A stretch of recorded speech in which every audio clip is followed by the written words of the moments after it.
শহীদ জিয়া তার কর্মের মাধ্যমেই বেঁচে আছেন, বেঁচে থাকবেন গণতান্ত্রিকামী এই বাংলাদেশের মানুষের হৃদয়। লাখো শহীদের প্রাণের বিনিময়ে অর্জিত স্বাধীনতা উত্তর যে বাংলাদেশ ছিল, সেটি কিন্তু সেই কয়দিন পরেই স্বাধীনতার পথ হারিয়ে ফেলেছিল। এ কারণে শহীদ জিয়ার নেওয়া খাল খনন, গণশিক্ষা কিংবা বৃক্ষরোপণের মতন প্রতিটি গণমুখী উদ্যোগকে জনগণ তাদের নিজেদের কর্মসূচি হিসেবে গ্রহণ করেছিল।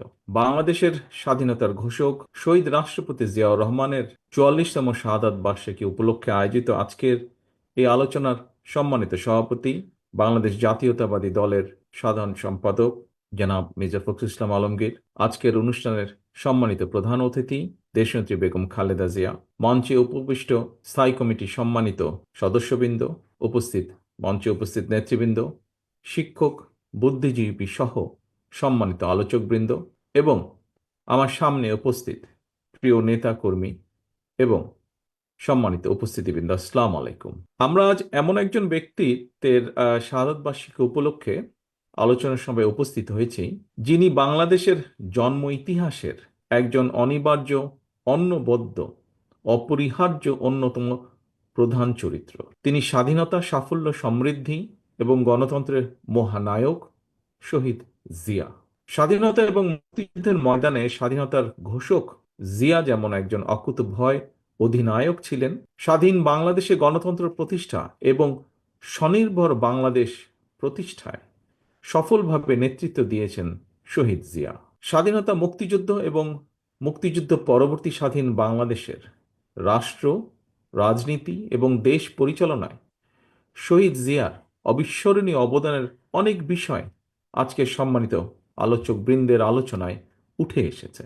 আমি চেষ্টা করব সেই বিষয়গুলো আমার বক্তব্যে আবার পুনরুল্লেখ না করতে।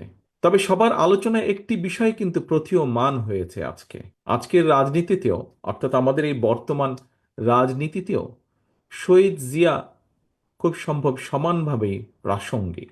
শহীদ জিয়ার রাজনীতি এবং রাষ্ট্র পরিচালনার নীতি এবং পদ্ধতি এখনো আমাদের জন্য অনুকরণীয়, অনুসরণীয়। সম্মানিত উপস্থিতি, আমার কাছে মনে হয়েছে স্বাধীনতার ঘোষককে জানতে হলে, বুঝতে হলে কারো সঙ্গে বোধহয় তুলনা করার বা তুলনা দেবার কোনোই প্রয়োজন নেই। শহীদ জিয়া রহমান মানেই একটি স্বনির্ভর, আত্মমর্যাদাশীল এবং গণতান্ত্রিক একটি বাংলাদেশ। শহীদ জিয়া তার কর্মের মাধ্যমেই বেঁচে আছেন, বেঁচে থাকবেন গণতান্ত্রিকামী এই বাংলাদেশের মানুষের হৃদয়। তিনি জনগণের হৃদয়ে ভাস্কর হয়ে আছেন অর্জনে, গর্জনে নয়। স্বাধীনতার ঘোষক জিয়া ইতিহাসের পাতায় অবিনশ্বর। সম্মানিত নেতৃবৃন্দ, সংকটকালে কিভাবে সাহসের সঙ্গে ঘুরে দাঁড়াতে হয় ১৯৭১ সালে ২৬শে মার্চ কিংবা ১৯৭৫ সালের ৭ই নভেম্বর দেশ এবং জনগণের সামনে সেই দৃষ্টান্ত উপস্থাপন করেছেন স্বাধীনতার ঘোষক শহীদ জিয়া। ১৯৭১ সালের ২৬শে মার্চ শহীদ জিয়া হঠাৎ করেই কিন্তু স্বাধীনতার ঘোষণা দেননি। একটি স্বাধীন বাংলাদেশের স্বপ্ন কিভাবে তার হৃদয়ে স্থান করে নিয়েছিল, ইতিহাসের আগ্রহী শিক্ষার্থী যারা, আপনাদের প্রতি আহ্বান থাকবে শহীদ জিয়ার নিজের লেখা একটি জাতির জন্ম শীর্ষক যে প্রবন্ধটি, সেটি পড়ে দেখবেন দয়া করে আপনারা। লাখো শহীদের প্রাণের বিনিময়ে অর্জিত স্বাধীনতা উত্তর যে বাংলাদেশ ছিল, সেটি কিন্তু সেই কয়দিন পরেই স্বাধীনতার পথ হারিয়ে ফেলেছিল। খুন, গুম, অপহরণ, সন্ত্রাস, নৈরাজ্য, সেনাবাহিনীতে অস্থিরতা, সব মিলিয়ে বাংলাদেশকে একটি তাবেদার রাষ্ট্রে পরিণত করেছিল।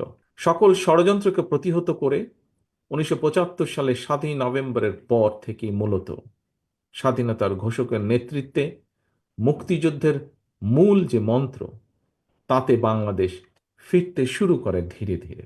মাঝে মাঝে একটি বিষয় সম্পর্কে আত্মজিজ্ঞাসা হয় আমার, সেটি হলো স্বাধীনতা পরবর্তী সরকারের বিরুদ্ধে কেন সেই সময় জনগণ অস্ত্র হাতে তুলে নিয়েছিল, আবার সেই সময়কার সরকারি বা কি কারণে জনগণের বিরুদ্ধে অস্ত্র হাতে তুলে নিয়েছিল।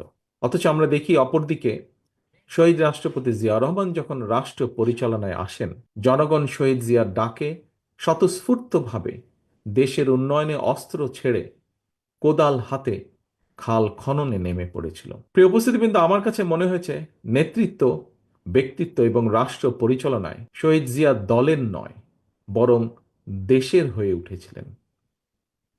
রাষ্ট্র পরিচালনায় মুক্তিযুদ্ধের মূল মন্ত্র সাম্য, মানবিক মর্যাদা, সামাজিক সুবিচার রেখেছিলেন সমুন্নত। নিজের ইচ্ছা কিংবা মত জনগণের উপরে চাপিয়ে না দিয়ে তিনি বরং জনগণের কাছে গিয়ে জনগণের মতামত নিয়েছিলেন। দেশের জনগণের আকাঙ্ক্ষা বাস্তবায়নের জন্যই প্রায় প্রত্যেকটি কর্মসূচি তিনি গ্রহণ করেছিলেন। এ কারণেই শহীদ জিয়ার নেওয়া খাল খনন, গণশিক্ষা কিংবা বৃক্ষরোপণের মতন প্রতিটি গণমুখী উদ্যোগকে জনগণ তাদের নিজেদের কর্মসূচি হিসেবে গ্রহণ করেছিল। দেশের জনগণ স্বতঃস্ফূর্তভাবে শহীদ জিয়ার কর্মসূচিকে সফল করে তুলেছিল এবং সে কারণেই জনগণ গণতন্ত্রের সুফলও পেয়েছিল।